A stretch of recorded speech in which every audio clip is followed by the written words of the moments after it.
नमस्कार, India TV देख रहे हैं आप। आपके साथ मैं हूं प्राची पाराशर। नरेंद्र मोदी सरकार के 9 साल पूरे हो गए, 10वां शुरू हो गया। क्या 10 पर बस या फिर 15? जवाहरलाल नेहरू के बाद देश में कोई प्रधानमंत्री नहीं हुआ जो लगातार 3 चुनाव जीत पाया हो। क्या नरेंद्र मोदी वो करिश्मा कर पाएंगे जो इंदिरा गांधी भी नहीं कर पाई? 1962 के बाद इस देश में कोई प्रधानमंत्री नहीं हुआ जिसने हैट्रिक लगाई हो। कल से प्रधानमंत्री की रैली शुरू हो जाएगी। ऐसी एक नहीं, कुल 51 रैलियां होंगी। टारगेट एक है 2024। बीजेपी ने 543 लोकसभा सीटों को 144 क्लस्टर में बांटा है। हर 3 से 4 सीटों का एक क्लस्टर, 288 बड़े नेता और 16 लाख कार्यकर्ता अगले 30 दिनों में हर सीट तक जाएंगे। 500 से ज्यादा जनसभाएं और 600 शहरों में प्रेस कॉन्फ्रेंस होगी। सत्ता के 10वें साल में क्या नरेंद्र मोदी के खिलाफ कोई एंटी इनकम्बेंसी लहर है या इस वक्त भी मोदी लहर चल रही है? 12 दिन बाद नया प्रयोग होने वाला है। मोदी के 21 दुश्मन एक जगह, एक मंच पर जमा होने वाले हैं। क्या 12 दिन बाद एक नया समीकरण बन जाएगा या मोदी ही वापस आने वाले हैं? आधी रात बाद इंडियन प्रीमियर लीग खत्म हुआ और कल से इंडियन पॉलिटिकल लीग शुरू हो रहा है। क्या यहां भी मैच आखिरी ओवर तक जाएगा या ये मैच एक तरफा होगा? 273 दिन बाद किसे मिलेगी 273 सीटें?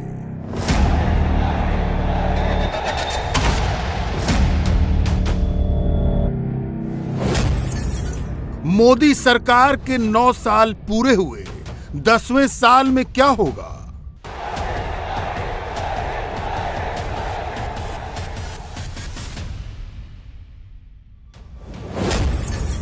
क्या नरेंद्र मोदी लगातार तीसरा चुनाव जीत पाएंगे?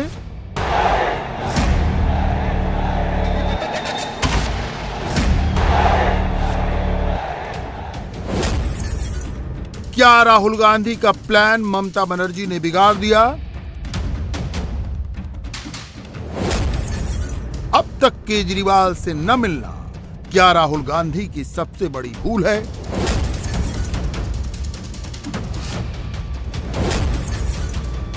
क्या 12 जून को नीतीश मुख्यमंत्री की कुर्सी छोड़ देंगे और प्रधानमंत्री बनने के सपने का खुलासा करेंगे? पहलवानों ने हरिद्वार में मेडल बहा दिए। क्या ये इमोशनल मुद्दा 24 के चुनाव पर असर डालेगा?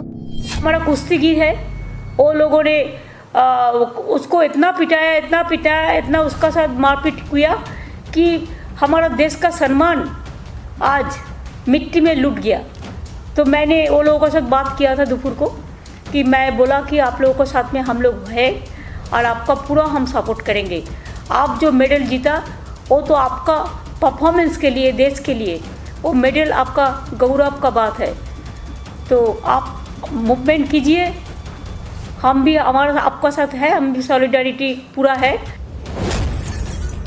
एक सांसद बृजभूषण सिंह में ऐसा क्या है बीजेपी उन्हें अब तक बचा रही है? बहुत अफसोस है जिस तरह इन रेसलर्स के साथ सरकार कर रही है, ये बहुत गलत है। इन्होंने मेडल जीते हैं इस भारत के लिए, भारत का नाम ऊंचा किया है, मगर जिस तरह से पुलिस ने इन पे कल जो किया वो बहुत गलत है। मैं समझता हूं कि इसकी तरफ प्रधानमंत्री को देखना चाहिए और अगर है तो जो एमपी है जिसने ये किया है उसको फौरन उसका एफआईआर जो है उसे काम करना चाहिए और उसे सजा होनी चाहिए। I feel very sad. I think it's a disgrace to our country that we have not been able to demonstrate sufficient respect. We should have said people who have brought such laurels to the country, when they have a concern, it must be looked into, it must be investigated immediately. 9 साल का गुणगान, क्या मोदी के लिए 24 बहुत आसान? सच में 2024 का कौन है असली पहलवान?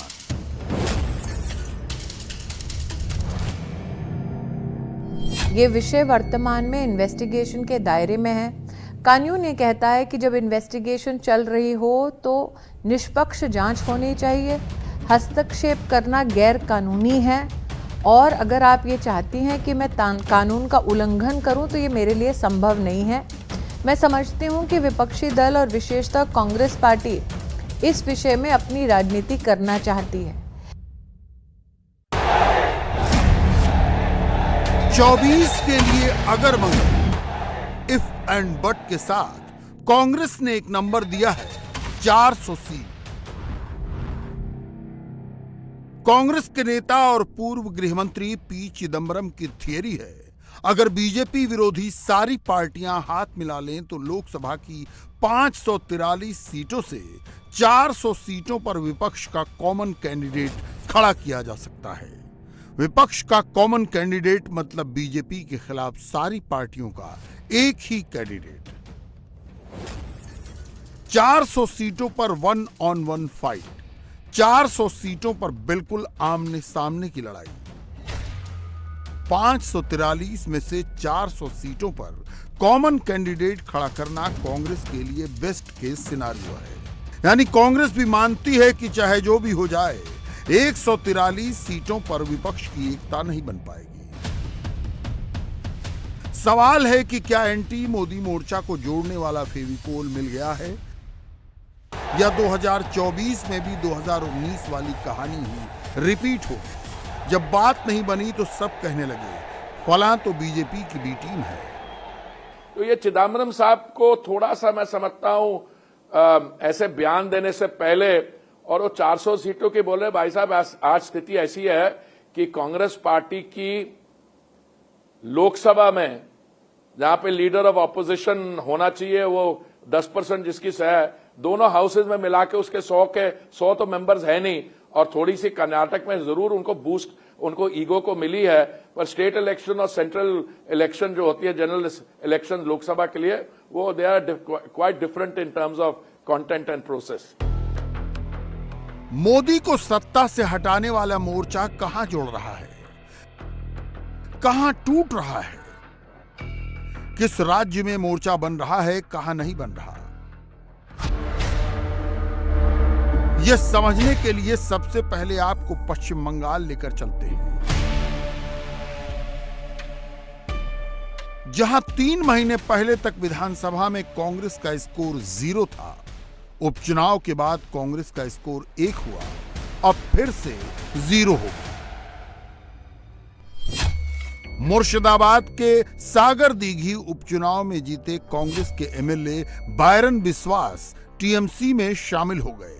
ममता बनर्जी के भतीजे अभिषेक बनर्जी ने जोनो संजोग यात्रा के दौरान पश्चिमी मेदिनीपुर के घाटल में बायरन बिस्वास को तृणमूल में शामिल करा दिया। सागर दीघी लोकसभा में कांग्रेस के नेता अधीर रंजन चौधरी की कॉन्स्टिट्यूएंसी में पड़ता है,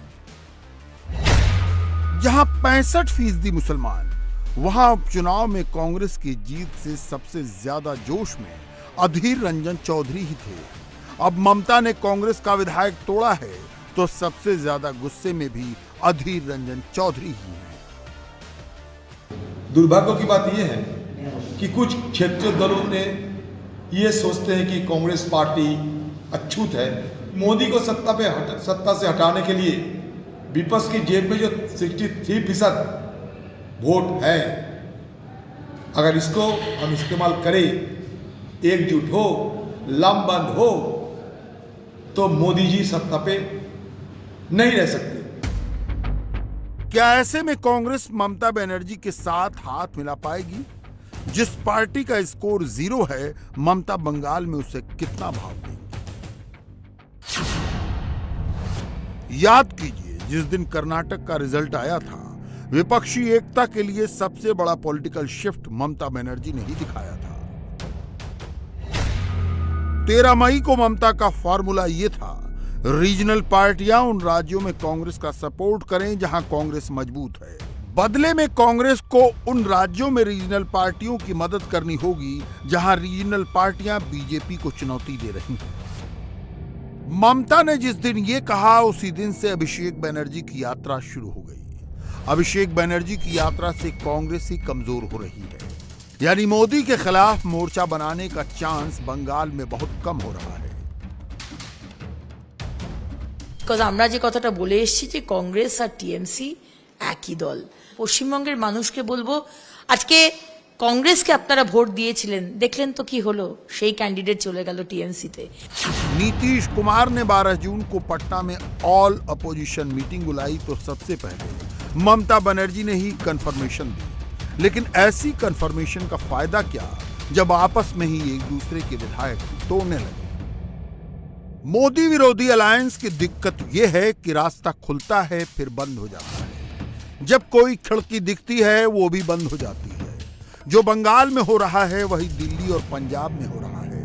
नीतीश कुमार को आगे करके कांग्रेस ने केजरीवाल से दोस्ती की बातें शुरू की। केजरीवाल ने अध्यादेश के खिलाफ कांग्रेस का सपोर्ट मांगा तो दिल्ली और पंजाब के कांग्रेसी नेता ही अपोजिशन में खड़े हो गए। वो बता रहे हैं केजरीवाल को सपोर्ट नहीं करेंगे, केजरीवाल ऐसा है, केजरीवाल वैसा है। ये मुद्दा केजरीवाल का नहीं है, मैं इम्पोर्टेंट नहीं हूँ। ये मुद्दा देश के जनतंत्र का है, दिल्ली के लोगों का जो अपमान हुआ है ये मुद्दा उसका है, संविधान का है। मेरी उनसे निवेदन है कि केजरीवाल को छोड़ दीजिए, केजरीवाल को सपोर्ट मत कीजिए, लेकिन मोदी सरकार ने जो दिल्ली के लोगों का अपमान किया, दिल्ली के लोगों की सारी शक्ति छीन ली, तो दिल्ली के लोगों के साथ खड़े हुई है। कांग्रेस 400 सीटों पर विरोधी पार्टियों को एक क्या करेगी। कांग्रेसी नेता तो अपने राज्य की 200 विधानसभा सीटों पर भी एक नहीं हो रहे। हाईकमान से मुलाकात के अगले ही दिन अशोक गहलोत बोले, मुझे जो कहना था वो कह दिया, अब हाईकमान जाने, हाईकमान का काम जाने। हमने अपनी बात खुल के कह दी, उसके बाद में छोड़ दिया भाई जो खड़गे साहब जाने उनका काम जाने, जो राहुल गांधी जाने तो उनका काम जाने, उनकी ड्यूटी है। कांग्रेस से जुड़े आचार्य प्रमोद कृष्णम के शब्दों पर गौर कीजिए। सत्ता के लिए महाभारत तो समझ में आती है, मगर प्रमोद कृष्णम दुर्योधन किसे कह रहे हैं। सचिन पायलट ने ऐसी कौन सी छोटी चीज मांग ली जिसे अशोक गहलोत दे नहीं पा रहे। राजस्थान विधानसभा चुनाव से 5 महीना पहले कांग्रेस हाईकमान ने गहलोत और सचिन पायलट को साथ बिठाया। 4 घंटे की मैराथन मीटिंग के बाद सुलह का ऐलान हुआ। कांग्रेस आला कमान की ओर से प्रेस कॉन्फ्रेंस में जो कहा गया उससे 3 बातें निकलती हैं। पहली, राजस्थान का चुनाव कांग्रेस गहलोत के नेतृत्व में ही लड़ेगी। दूसरी, सरकार और संगठन में सचिन पायलट का सम्मान होगा। तीसरी, पायलट को उनके मुद्दों पर कार्रवाई का भरोसा मिला। कांग्रेस ने जैसे सारे विवाद छिपाकर कर्नाटक का चुनाव लड़ा, वही फॉर्मूला वो राजस्थान में चाहती है, मगर गहलोत इंच बराबर भी झुकने को तैयार नहीं। क्यों नहीं करेंगे? अगर पार्टी में वो हैं और पार्टी में अगर हैं तो फिर क्यों नहीं करेंगे? क्या रोल होगा सर उनके लिए?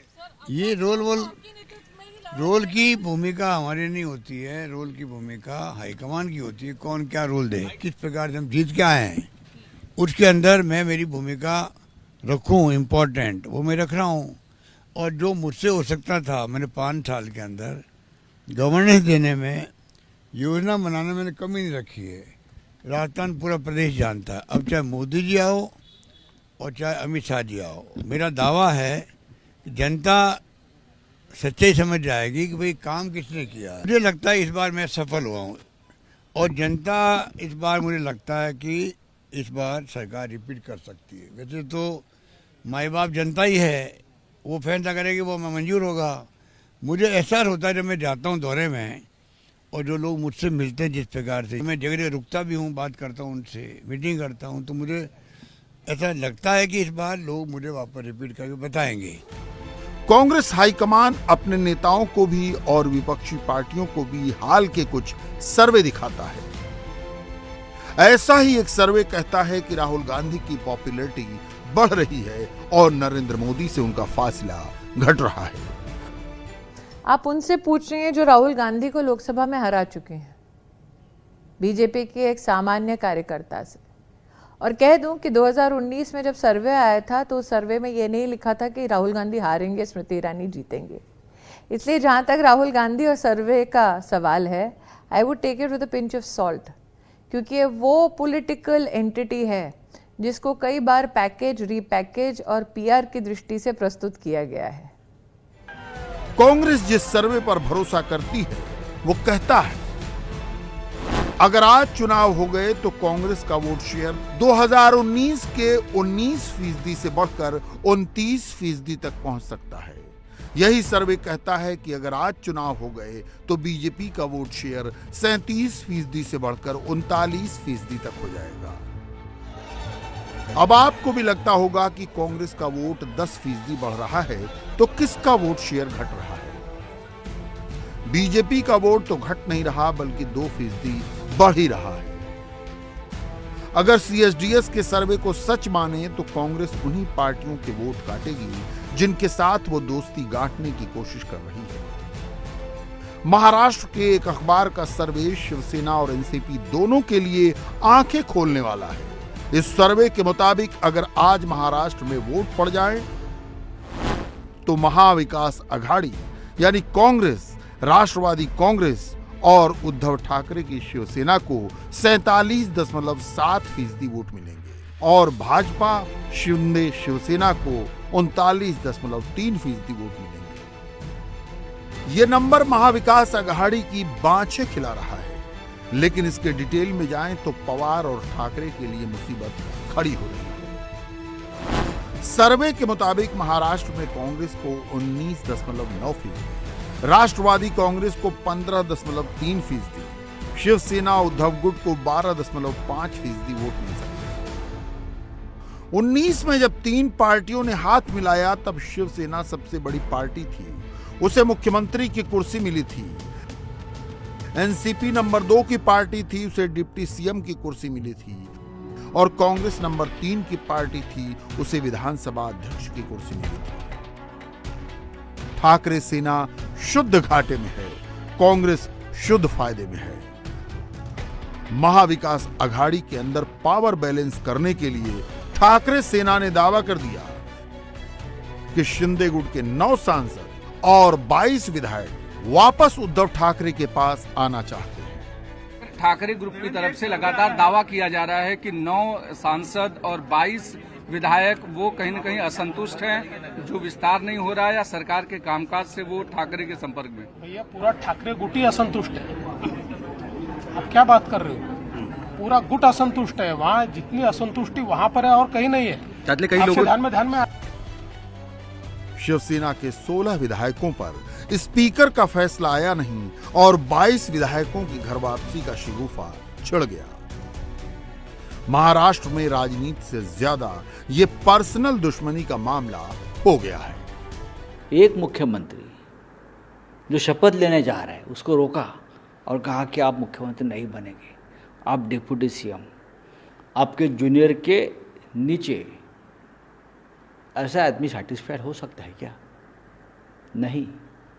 एक हवालदार को सिपाही बना दिया, एक कमिश्नर को हवालदार बना दिया, ये फडणवीस जी। ऐसे आदमी खुद असंतुष्ट है, असमाधानी है, डिससैटिस्फाइड है। वो दूसरे के सेटिस्फैक्शन के बारे में क्या बोल सकता है?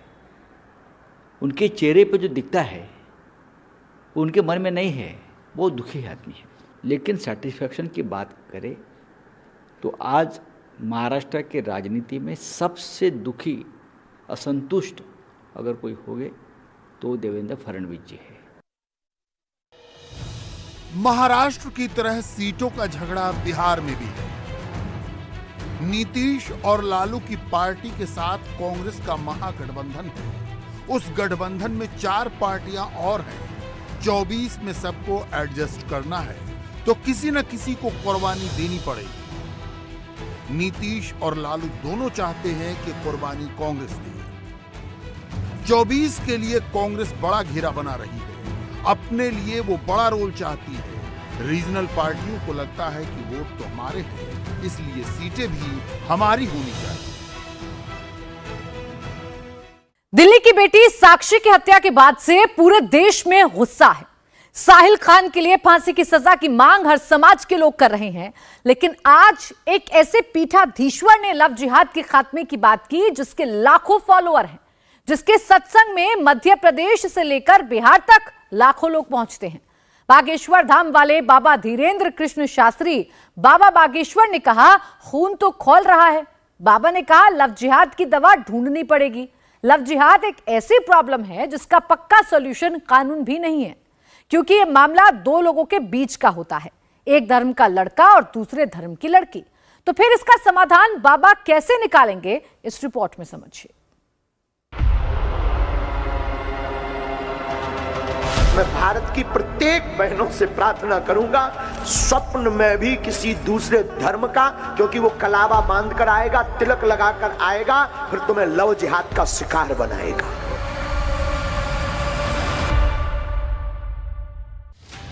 तो क्या बाबा बागेश्वर की भविष्यवाणी सच साबित हो गई?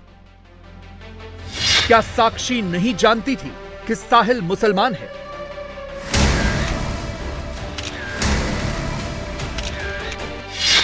क्या साहिल ने पहचान छुपाने के लिए कलावा का इस्तेमाल किया?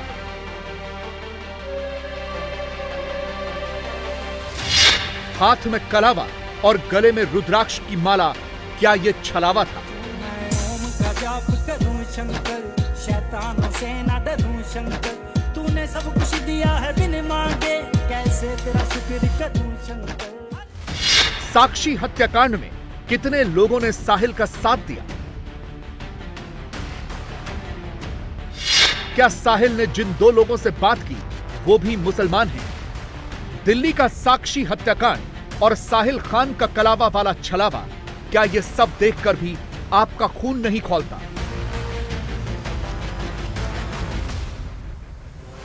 क्या अब भी श्रद्धा और साक्षी में आपको अपनी बहन या बेटी नजर नहीं आती? हमें अभी न्यूज पढ़ाई, हृदय हमारा विदीर्ण हुआ। लोग हमसे कहते हैं कि आप कट्टरवादी हो, लोग हमसे कहते हैं कि आप विवादी बात बोलते हैं, लोग हमसे कहते हैं कि आप दंगाओं जैसी बात बोलते हैं। अपनी बहनों का जब हम ये हाल देखते हैं तो शायद इस दुनिया का कोई भी भाई होगा जिसका खून ना खोले, और इसको देखकर खून ना खोले तो वो जीते जी मर चुका है।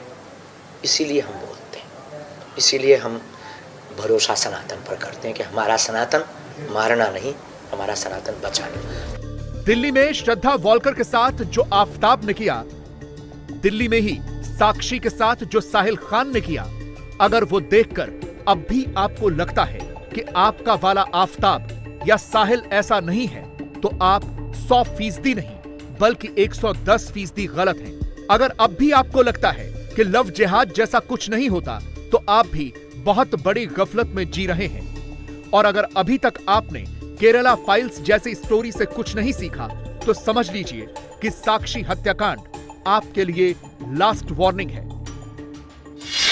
क्योंकि इसमें कातिल का कंफ्यूजन वाला नाम भी है, हिंदू बेटी को मारने वाले मुस्लिम के हाथ में कलावा भी है, इंस्टाग्राम रील्स में गले पर रुद्राक्ष की माला भी है, और मैं ओम का नाम जपूं शंकर वाला गाना भी है।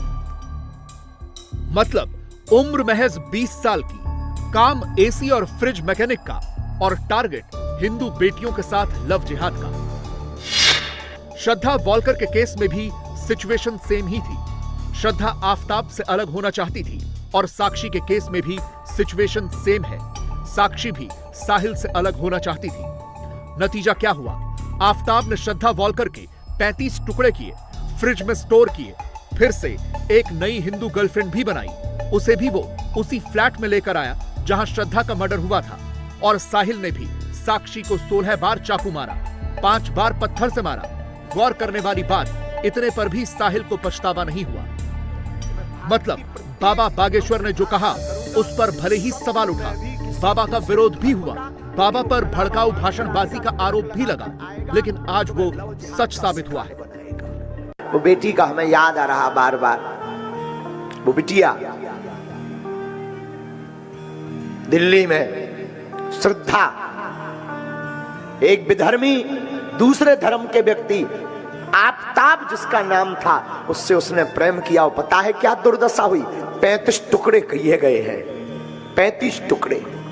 मैं प्रार्थना करूंगा, स्वधर्मे निधनम श्रेया पर धर्मो भयावहा। इसलिए तो हम कहते हैं अब ऐसे लोगों से बचने के लिए हिंदुओं को एक होना पड़ेगा। तो बहनों, मेरी बहनों, इस वीडियो को जरूर जन जन तक पहुंचाना। तुम मर जाना बिना विवाह के, काना, कुबड़ा, लंगड़ा, लूला, इसको स्वीकार कर लेना बहन, मेरी बहन। अगर मुझे मानते हो तो मैं भारत की प्रत्येक बहनों से प्रार्थना करूंगा, स्वप्न में भी किसी दूसरे धर्म का, क्योंकि वो कलावा बांध कर आएगा, तिलक लगाकर आएगा, फिर तुम्हें लव जिहाद का शिकार बनाएगा। वो काल नेमी बनकर आएगा। वो अगर काल नेमी बनकर आए तो मेरी भारत की बेटियों, मेरी भारत की बहनों, तुम रानी लक्ष्मीबाई और दुर्गा बन जाना।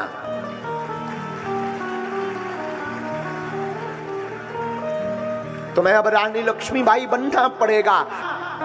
ऐसे विधर्मियों के खिलाफ तुम भी मोर्चा खोलो, और कोई सनातन के खिलाफ या तुम्हारी किसी सहेली को कोई दूसरे धर्म का व्यक्ति बहला रहा हो, फुसला रहा हो, माया जाल फैला रहा हो, बहन मेरी प्रार्थना है, हो सके तो उसका पुरजोर विरोध करना। लव जिहाद वो मुद्दा है जिसके खिलाफ बाबा बागेश्वर हमेशा से आवाज उठाते आए हैं। हिंदू बहन बेटियों से जाल में न फंसने की अपील करते आए हैं, लेकिन तब उनकी बातों को किसी ने सीरियसली नहीं लिया। और अब जब वही हो रहा है जो बाबा ने कहा था, तो बात बाबा के पुराने बयानों की हो रही है। और साहिल के हाथ में कलावे के बाद बाबा की बात और भी ज्यादा सटीक और प्रामाणिक हो गई है। क्योंकि पहले वो व्यक्ति कलावा बांध कर आएगा, पहले तुम्हारे गरबा महोत्सव में, नवरात्रि में गरबा में आएगा, और अगर कुछ बोलो तो लोग कहते गुरुजी आप नफरत फैला रहे हो, भाईचारा चलाओ। भाईचारा भर क्यों, बहनचारा भी होना चाहिए। गरबा में केवल वो मुसलमान भाई क्यों आते हैं, बहनों को भी उन्हें लेकर आना चाहिए।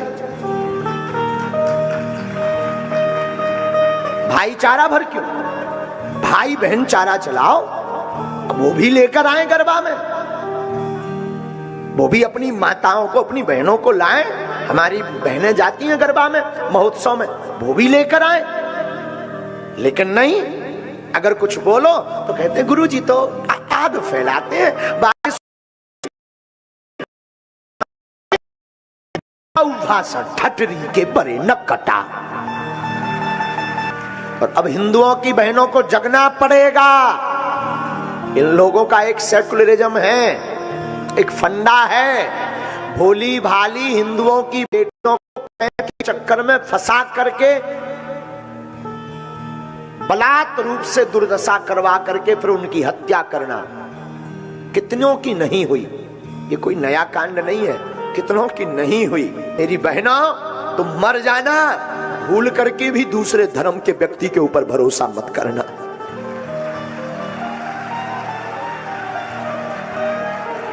हम किसी धर्म के विरोधी नहीं है, पर सनातन के कट्टर हैं। तुम विवाह करना भी तो सनातनी से प्रेम करना, कम से कम वो मस्तक पर तिलक और गले में माला लगाए हो, ऐसे सनातनी से प्रेम करना, विवाह करना।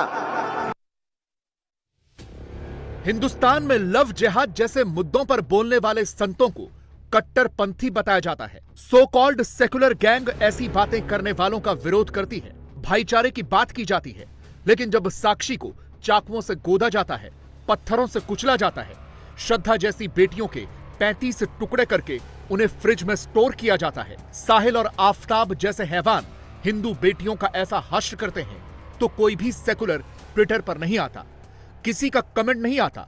और सबसे बड़ी बात, सो कॉल्ड सेकुलर्स को साहिल और आफताब का धर्म भी नजर नहीं आता। श्रद्धा, निधि और अब साक्षी लव जिहाद का शिकार हुई। दूसरी तरफ रिवर्स लव जिहाद का नया पैटर्न एकदम से चर्चा में आ गया। मुस्लिम लड़कियों से दोस्ती करने पर हिंदू लड़कों और मुस्लिम लड़कियों दोनों के साथ मारपीट, बदसलूकी की जा रही है।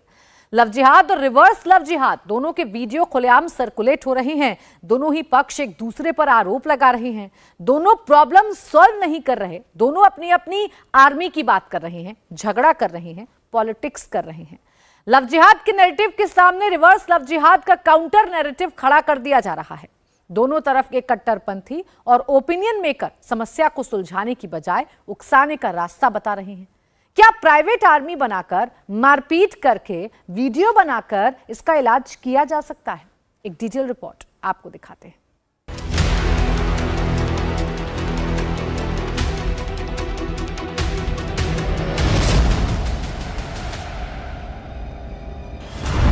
श्रद्धा, निधि, साक्षी सब मारी गईं। वैसी ही सोच, वैसा ही तरीका, वैसे ही नाम, वैसा ही अंजाम।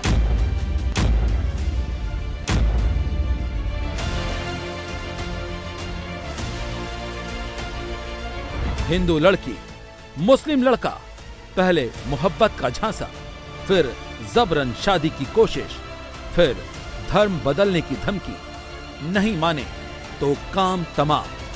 हिंदू संगठन कह रहे हैं लव जिहाद चल रहा है, हम इसका जवाब देंगे, लव जिहादियों को सबक सिखाएंगे, अपनी आर्मी बनाएंगे। कानून मजबूती से काम करे ये जरूरी है, लेकिन जिस तरह की दहशत इन दरिंदों के प्रति बनी हुई है कल दिखाई दी। हमें लगता है बजरंग दल को मैदान में आना पड़ेगा।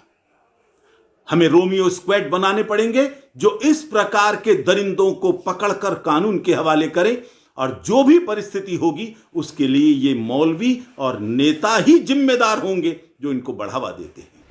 लव जिहाद हो रहा है तो एक और पैटर्न पिछले दिनों दिखाई दे रहा है, रिवर्स लव जिहाद। ये रिवर्स लव जिहाद क्या है? इसमें मुस्लिम लड़की अगर हिंदू लड़के के साथ घूमते देख ली जाती है, रेस्टोरेंट में खाते देख ली जाती है, हंसते हुए देख ली जाती है, तो उस लड़के और लड़की दोनों की खैर नहीं होती। पूरा मुस्लिम मोहल्ला निकल पड़ता है। हिंदू लड़के मुस्लिम लड़के के साथ बदसलूकी की जाती है। कुछ दिनों पहले पहला सैंपल मेरठ से आया है। मुस्लिम लड़की हिंदू लड़के के साथ दिखी तो मुस्लिम मोहल्ला भड़क गया। जाओ यहाँ से अलग जाओ। अरे कैसे दोस्त है ये तो बताओ, हिंदुओं को दोस्त बनाओगे तुम? कोई दोस्त ये बताओ तुम। एक मिनट इधर आओ, चेहरा दिखाओ अपना, चेहरा दिखाओ भाई। एक नहीं कई सैंपल एक के बाद एक सामने आए। यूपी के मुरादाबाद से भी ऐसी ही सेम तस्वीर आई, सेम पैटर्न दिखा। यहाँ मुस्लिम लड़की और हिंदू लड़का साथ साथ दिखे, इनके साथ बदसलूकी की गई। वीडियो रिकॉर्ड किया गया जिसे एक मोबाइल से दूसरे मोबाइल पर फॉरवर्ड कर दिया गया। आपका नंबर से अपना आपका कौन है? हाँ है माँ गुमला, भाई गुमला। अभी रुक जा, क्या नाम है? नाम बता अपना। घर को कॉल कर दो ना। वीडियो बनाओ, वीडियो बनाओ इसकी। हेलो पुलिस को बाद में बुलाइए भाई। मतलब क्या है? मतलब ही ना मुसलमान है। महाराष्ट्र के औरंगाबाद में तो हिंदू लड़के से मिलने पर मुस्लिम लड़की को घेर कर उसके साथ हाथापाई की गई, उसका फोन भी छीना गया। ताजा केस सहारनपुर का है। 2 बुर्कानशी लड़कियां 2 हिंदू लड़कों के साथ होटल में नजर आई। दोनों हिंदू युवकों की जमकर पिटाई हो गई। किसी तरह से दोनों बुर्कानशी लड़कियों को पुलिस बचा कर ले गई। कमाल भाई, आजा आजा। ये ले लड़की समंदर है, समंदर है।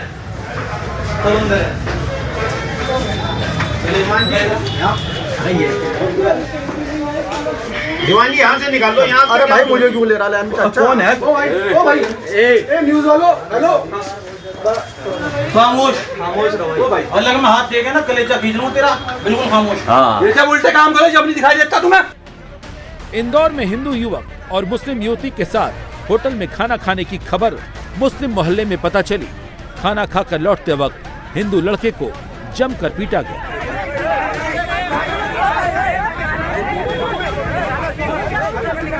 यहाँ भी मारने वाले मुस्लिम लड़के निकले।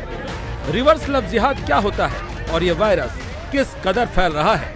इंदौर में हिंदू लड़के और मुस्लिम लड़की के साथ जो हुआ वो खुद बताने के लिए काफी है। भाई कोई नहीं, अगर किसी ने हाथ उठाया तो ध्यान रखना भाई, कोई नहीं मारेगा किसी को, ठीक है? वो एक नॉर्मल लड़का है, बात करना आप लोगों को, उससे कोई मतलब नहीं है, उसकी कोई गलती नहीं है, ठीक है? हमें इससे बात करना, इससे बात करेंगे। आप इसके बाद क्यों घूम रही है? आपके घर वालों ने इसी अलाव करा है कि आपको इसके साथ रहे। ऑर्डर नहीं होते, ऑनलाइन ऑर्डर नहीं होता। अगर आपको खाना खाने जाना है तो क्यों क्यों नहीं करना था ऑनलाइन ऑर्डर? आपको एक गैर मुस्लिम गैर महरम के साथ जाके खाना खाना है, बट आपको ऑनलाइन ऑर्डर नहीं करना है। You are wearing hijab, but you are not following the law, the Islam. मैं आपको इस्लाम बता रहा हूँ। I am not the right person to tell you the law, but I am the person who can tell you about the Islam. Okay, don't down the Islam. Okay, I am telling you. कहीं love जिहाद, कहीं reverse love जिहाद, ऐसा हो क्यों रहा है? क्यों लव जिहाद और रिवर्स लव जिहाद एक पैटर्न बन गया है? पहले इनको सुनिए। नाम है सज्जाद नोमानी। आपको शायद खबर न हो, 8 लाख मुसलमान लड़कियां हमारे मुल्क में मुर्तद हो चुकी हैं। इस लड़कियों की तादाद बता रहा हूँ। आरएसएस ने एक बहुत बड़ी टीम तैयार की है। अब तो मुस्लिम लड़कियों को बताओ, कहते हैं कि इंडिया टीवी हर वक्त हर जगह डाउनलोड करने के लिए सर्च करें India TV news Google play store या ऐप स्टोर पर।